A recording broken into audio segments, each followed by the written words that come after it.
अस्सलाम वालेकुम नाजरीन, नांदे उर्दू न्यूज़ में आपका इस्तकबाल है। चले जानते हैं आज की खबर। हुकूमत निजामुद्दीन मरकज में क़याम करने वाले 24 अफराद कोरोना वायरस से मुतासिर। दिल्ली के वजीर सेहत का बयान। दिल्ली के वजीर सेहत ने एएनआई को बताया कि निजामुद्दीन मरकज में क़याम करने वाले 24 अफराद कोरोना वायरस से मुतासिर है और इनकी मेडिकल जांच के बाद टेस्ट रिपोर्ट भी मुस्बित आई है।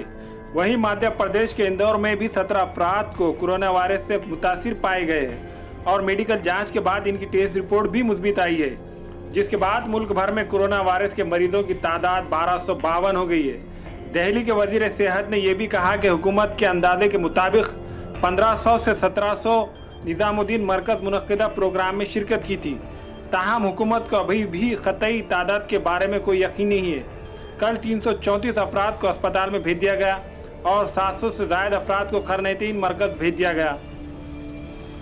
मुतहदा इत्तलात के दरमियान जिसमें ये दावा किया गया है कि मरकज निज़ामुद्दीन लॉकडाउन की खिलाफ वर्जी की है, वहीं दूसरी जानिब मरकज निज़ामुद्दीन ने एक तफसीली वजाहत जारी की जिसमें कहा गया कि मरकज निज़ामुद्दीन की जानिब से हुकूमत के ऐलान कुर्दा लॉकडाउन की खिलाफ वर्जी नहीं की गई।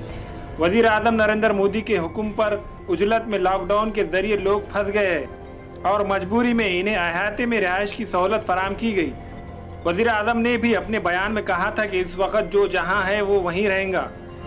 प्रेस रिलीज में कहा गया कि इस पूरे वाक़े के दौरान मरकज निज़ामुद्दीन कभी भी कानून की किसी शक के खिलाफ वर्जी नहीं की। हमेशा मुख्तलिफ रियासतों से दिल्ली आने वाले ज़ायरीन के साथ हमदर्दी और आसार के साथ काम करने की कोशिश की और मरकज ने इन्हें तिब्बी रहनुमायाना खतूत के तहत तमाम बुनियादी सहूलत फराम की।